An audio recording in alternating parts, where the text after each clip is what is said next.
morning, Kentuckiana. It is 9 o'clock on your Saturday morning. Thank you so much for waking up with us. I'm Gabriel Gonzalez. We are glad you're here.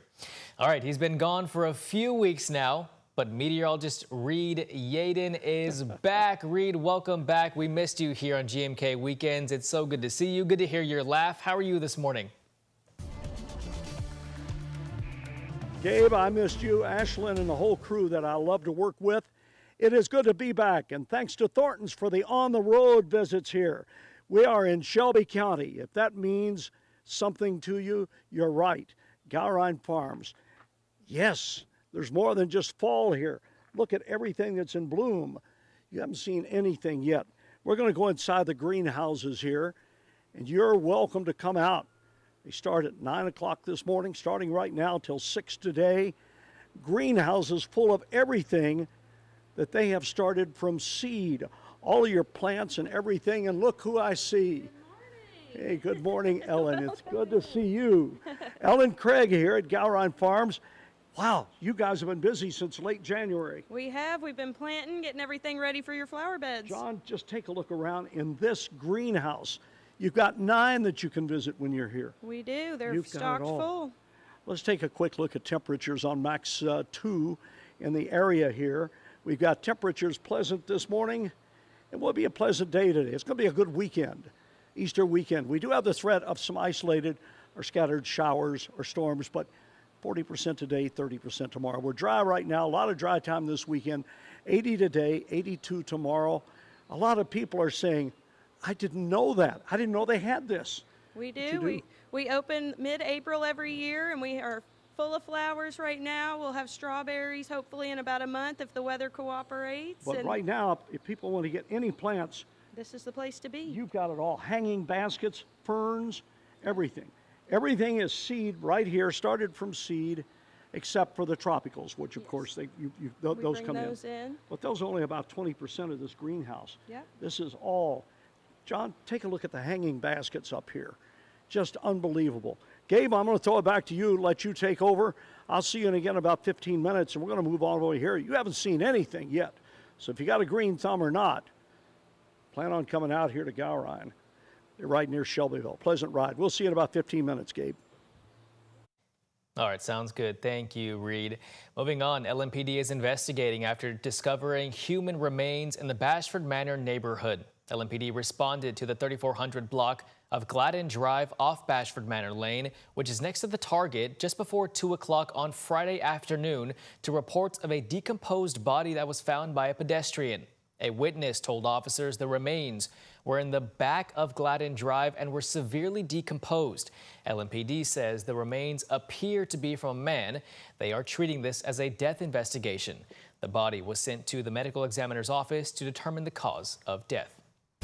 And LMPD is still searching for the driver of the truck they said hit a 3-year-old girl in the Fairdale neighborhood. The little girl is expected to survive, but neighbors of the Regency Park apartment complex are still uneasy. WHAS11's Clarice Shaley and photojournalist Aspen Hester spoke with neighbors who hope safety changes are coming after this horrible incident. For everybody, everyone was really worried. The kids were crying. Video captures the moment a 3-year-old girl was hit by a silver truck in the Regency Park apartments in Fairdale Thursday evening. Seemingly running toward the park, she freezes in front of the truck before it happens. It was a nice spring day with kids out playing in the complex. You expect kids to be out. If you come here often, you know that kids are out. The kids are out every day. Tenants tell me it all happened right here, right out front of the leasing office. All of this happening right next to a sign that says, "Slow children at play." And everyone's freaking out and screaming, "Hey, stop, stop." And I guess he's hesitant, so he pulls back and runs over again as they're trying to get her out. The truck eventually flees the area, but it's a vehicle neighbors recognize. They say it comes to the complex often to scrap metal from the dumpsters. You didn't even step out of your car to check to see if the kid's okay, stick your head out, anything. You just immediately, I guess, freaked out and left. But it's an honest mistake. If you would have stayed, then you're clear. The little girl had cuts on her face and was taken to the hospital. Neighbors say she's expected to come home Friday afternoon. Multiple neighbors talked to me off camera about a speeding problem through the complex. Speed bumps are in place, but they want higher ones installed to slow people down. On an unusually warm day, an ice cream truck drives through a now quiet apartment complex, parents holding their children closer than ever. In Fairdale, Clarice Shaley, WHAS 11 on your side. And prayers for the little girl. Let's get this truck found. Here's a closer look at the silver truck. Police did not provide an exact make or model, but said the driver took off toward Fairdale High School. If you've seen the truck or have any information, call 574-LMPD. Family and friends are mourning the loss of a Farnsley middle schooler who died earlier this week. According to the family, 12-year-old Silas Pollock took his own life after multiple instances of bullying at school. In a letter to parents, Farnsley Middle School principal Carolyn Smith announced the sixth grade student's death, saying, quote, "He made a profound and positive impact on others in our building," end quote. The school-based mental health professionals and the district crisis team have been on property this week to help offer support and resources. The school district would not comment on the allegations of bullying. And at the University of Louisville, the American Foundation for Suicide Prevention hosted a walk raising money for the cause.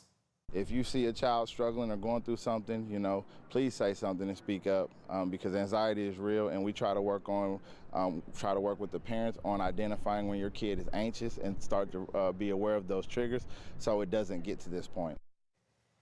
And if you're interested in donating to the Pollock's family's funeral costs or the American Foundation for Suicide Prevention, we do have a link on our website, WHAS11.com.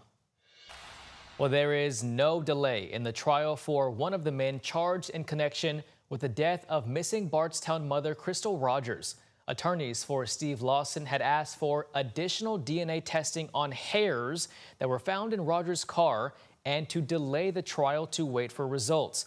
However, Nelson County Judge Charles Sims found no reason to delay, deciding no evidence revealed by new testing would exclude Lawson's alleged involvement. Lawson is charged alongside his son Joseph Lawson and Rogers' boyfriend Brooks Houck. Steve Lawson's trial date remains May 27th in Bowling Green. The woman charged in connection with the shooting of an Orange County deputy pleaded guilty. Victoria Howard is accused of helping her boyfriend Austin Sheppers after he was accused of shooting Deputy Zach Andrew back in January.